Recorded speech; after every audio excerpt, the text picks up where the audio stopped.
for those who listen to my podcast, this is a frequent occurrence. So that is obviously the cool MyMac logo, and it is so pretty. It is. Hi there. This is going to kind of take its time going through. I had a much different expectation of what I was going to do when we started this. Is everyone enjoying themselves today? So as if you didn't know, the topic is creating and recording podcasts with iOS. Not as crazy as you may think. Too long. Okay, there we go. Maybe a little crazy.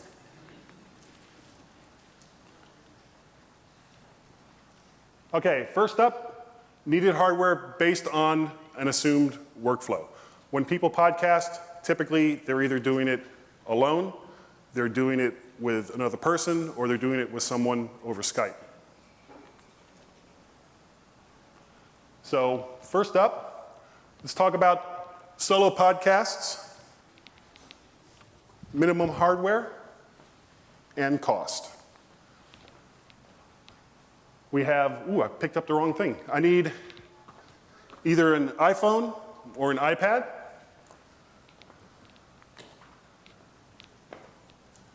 And your built-in microphone. However, that's not going to sound so great. So we go a little bit farther.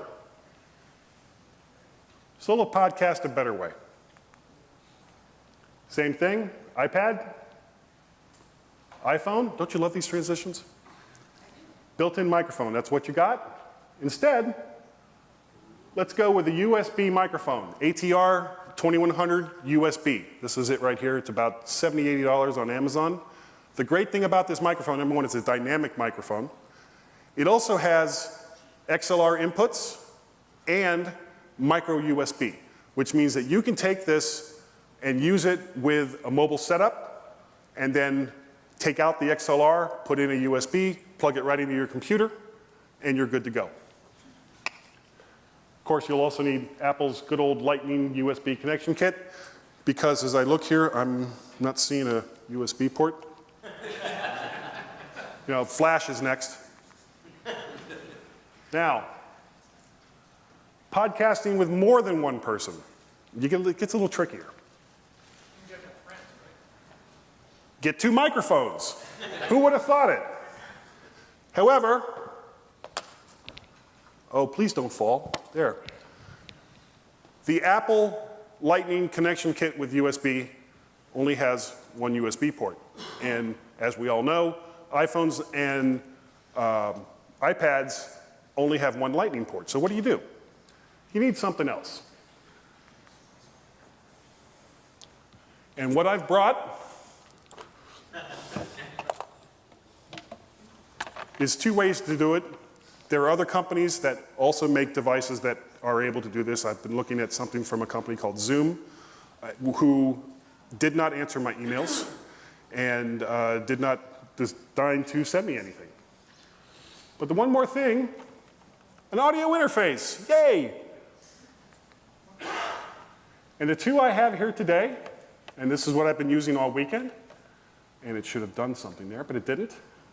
Oh, multiple inputs with either USB or XLR, an output capable of interacting with an iOS device, some way to adjust the gain or volume, and powered, if possibly, separate from the iOS device or from having external power itself. So what I got here, first up, is the iRig Pro Duo from IK Multimedia. This is it right here. You've got two XLR inputs.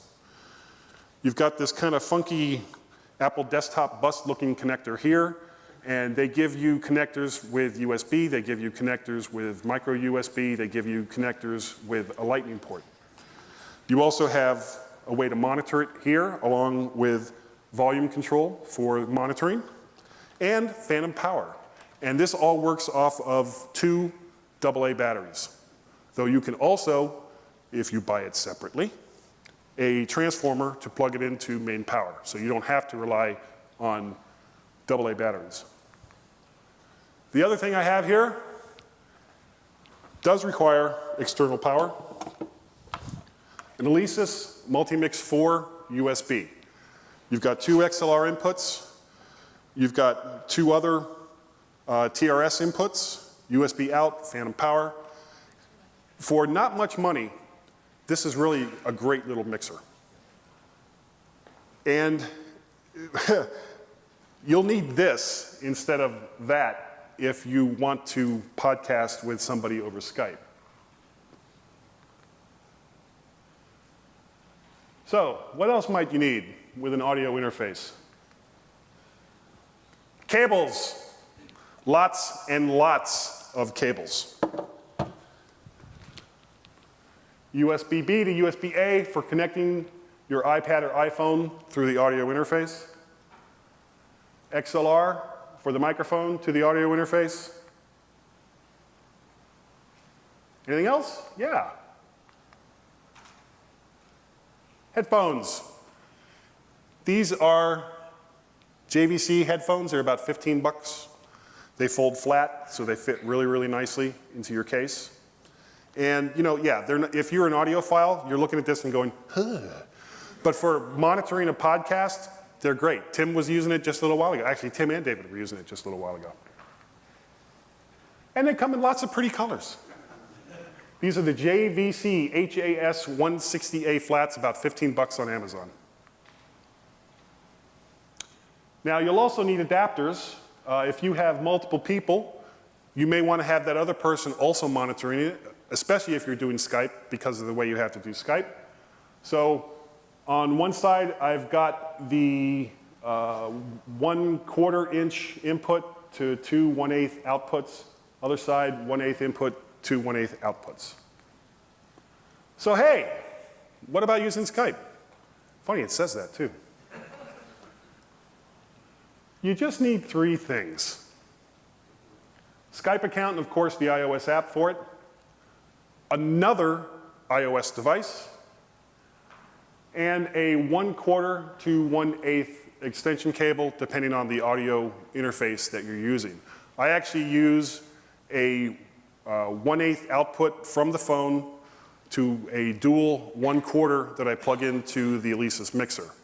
And you can't actually hook up these terrific microphones to the phone so that whoever it is that you're talking to on Skype can actually hear you through all these great microphones. You're basically using the iPhone microphone for everyone that is talking to the other person on Skype. And there's really no way around that I know of.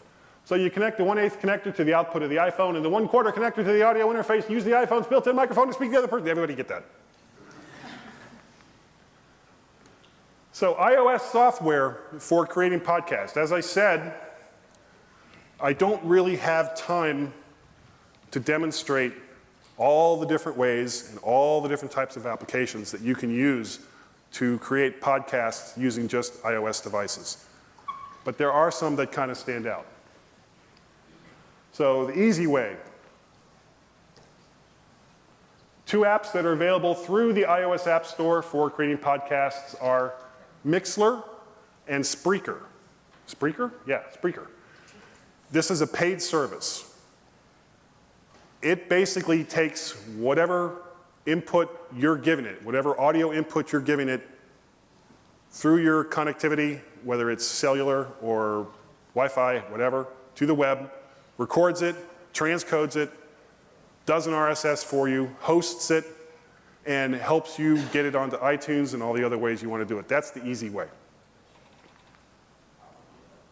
For a more hands-on approach, Interapp Audio Connectivity. This is something that's relatively recent for iOS, where some apps, you can route audio from one application to another application. It's very clunky. Sometimes it works, sometimes it doesn't. But it's kind of cool the way that they get it to do it. Audio Bus and Audio Share are 2 of them. Now for recording audio, here are some of the multi-track digital audio workstation software that you can use with iOS AUM, Audio Mixer, Aria, Bossjock Studio, DMI Mixer, of course, GarageBand, multi-track DAW. What I've kind of focused on, and I've just kind of decided is the best that works for me, is a program called Bossjock Studio. It's about $10 on the iOS App Store. It includes 35 carts for little sound clips, which, as if you listen to the MyMac podcast, you know I'm a big fan of sound clips. You can also do things like transcode your audio from within the app to a couple of different codecs, AIFF, MP3, M4A. You can also, it has a built-in FTP, so you can transfer your finished product to whatever service it is that you use. You can move it from the device into Dropbox, and there's a couple of other options along those lines. It's a great app. I really, really like it. And if you listen to the next two mymac.com podcasts, those were all created using Bossjock. Now, for making podcast art, Pixelmator, Art Studio for iPad, and Instalogo, these are all apps that are native for iOS. You don't have to go out of that application to make these. You just have to figure out a way to get them up there. File transfer apps, Easy, FTP Pro, FTP Client Pro, and FTP Manager. XML Editor. Well, there is no real XML editor that I've been able to find for iOS. But, whoops, you can pretty much use, can I go back? Can I go back? I guess I can't go back. You can pretty much use any text editor and copy and paste your way to glory, and then save it as an XML file and move it to wherever it is you want to move it to. And holy crap, that's it. Do I have any questions? Yes, sir. Red shirt. I have two comments because I just tried this for myself. Another audio application I would recommend for recording, Ferre, which is an excellent multi-track editor for iOS. And for XML, I use Textastic. Textastic. Okay, I wasn't aware of those apps. For coding and programming, so it does all your code highlighting and code coloring. So if you're editing in XML, it's really okay, Adam, do me a favor, send me links to those, because I'd really like to see them. And actually, Tim, what was the app you were using? Dropbox. I didn't even know about this app until I saw Tim using it. Basically, after you finish recording, it's real simple. You just got a big red button. You hit the big red button, and you're recording. When you're done, you hit the big red button again, moves it right to a designated folder in your Dropbox account, which that's pretty awesome. I'm sorry, I'll raise my hand. Yes, sir. At what point are you carrying enough equipment that you feel like you should just bring your MacBook with you? Oh, I didn't say this wasn't crazy. Well, I'm asking, like, legitimately, at what point is it just more convenient to bring your own machine? Always? Okay. Yeah, not necessarily. Well, right now, it's kind of an experimental challenge, right? The one thing that iOS devices have over the Mac is a cellular connection. Now, there are ways around that. You can use an iOS device to make like a Wi-Fi hotspot to your Mac, but sometimes it's the journey, not the destination.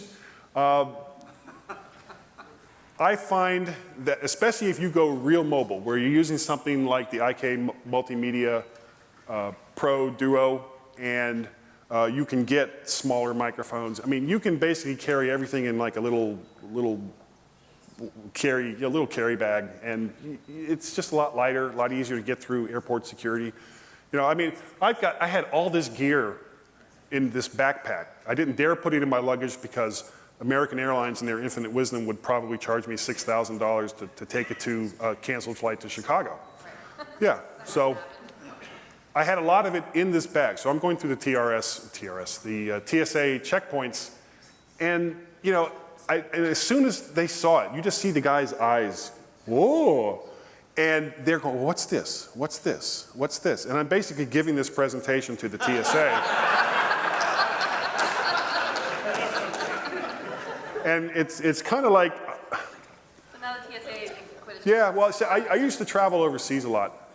And I had gone into Addis Ababa, Ethiopia, and I had a small oscilloscope. And the guy for customs in Ethiopia, he pulls it out. He's like, what is this? What is this? And I looked at him and said, it's an oscilloscope. He said, what does it do? I said, oh, well, you measure electronic signals with it. Oh, and I'm sitting there thinking, you know what? I could have told you it sees reruns of the Flintstones, and it wouldn't have made any difference whatsoever. So, you know, that's what you got to kind of deal with airport security. And the less equipment that you have to take, probably the better off you are, especially these days. Just tell them you're a proctologist. Sorry? Just tell them you're a proctologist. Yeah. Yeah, because then they're just going to go, step right this way, sir. Go ahead. No, I don't want to shake your hand. Yes. Are there any extra difficulties I'm sorry, can you speak up, please? I can't hear you, sir. any difficulties with other audio chat programs such as FaceTime or even dreadfully GoToMeeting? What, for recording? Yeah. I don't think you could. Or for contacting other people using the rest of this? You would probably need another iOS device like with Skype. Unless, I mean, Apple's built in this Interapp audio connection, but it's up to the developers whether or not they're going to actually implement it. And Microsoft and Skype, for whatever reason, have decided, no, we're not going to do this, so, you know, screw you. You know, we all love Microsoft here, right? Anyone else, please? Go back to the, if you could, that slide or for your recording. What was the one that you most recommend we use? Oh, Boss Jock. Can you spell that, BOSSJOCK. And it's by, let me think of the name of the company, Boss Jock.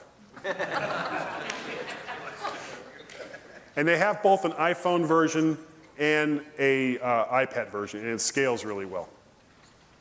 Anyone else? I have Yes, sir. a sort of a question about podcasting. So, Okay. Okay, so what if you want to like, I gotta warn you, I'm coming up on 20 minutes, and you know they're coming with phasers. what if you wanted to save like, you want to save like a minute of somebody's podcast? How do you do that? What, in iOS? Yes. Oh, you could use something like Twisted Wave Studio, I think. I mean, you can use the Interapp Audio Connection for some applications, and I think Safari is one of them. The recorder would probably do it. Yeah, Audio. It's called Audio Bus. yeah, I mentioned that. Yes. And You need another recording app. So you have your source app. then your The problem may be your podcast player may not play that into the system. Like he's saying, the problem with the Interapp Audio is both the apps on both sides, the input side and the output side, have to support the feed. audio bus, right? So you have to find two apps. You have to find the app that'll play the podcast audio into the Interapp. and I think he knows this better than I do. Thanks, Adam. Yes, sir. You mentioned the Duo has phantom power, Yes, the two mics, but it also runs off of two AA batteries. So yes. what kind of battery life do you get using that when you actually have two mics plugged into it? They probably have it in their literature, but if you're really pushing it, I'm guessing you could probably get at least 2 hours. It's just phantom power that doesn't draw a lot. Yeah, it's, you know, it's 48 volts and it's relatively low current. No, and you don't even need it for dynamic mics. So if you've got the ATR 2100, you just turn it off. You don't even need it. Which is a great mic, by the way. I see 2 hands raised. Oh my God. Yes, sir. Sirs. iOS-friendly lavalier mic. I don't use lavalier mics typically, so I couldn't really answer that question. I'm sorry. Media makes a really nice one. Could you? Audio Technica for about $21.95.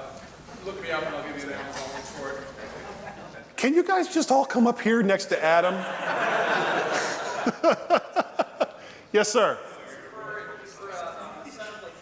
I'm sorry, can you speak up a little bit, please? For a setup where you're doing a podcast with someone else over the internet, like a typical Skype call, Yes, sir. was it Mixler and Spreaker where you both call in and it will record both of you? Yes. And you'll just handle all that? Okay. Yeah, and they actually have like a sort of free service, but you can only do like 15 minutes and there's a limited amount of space that they give you for archiving.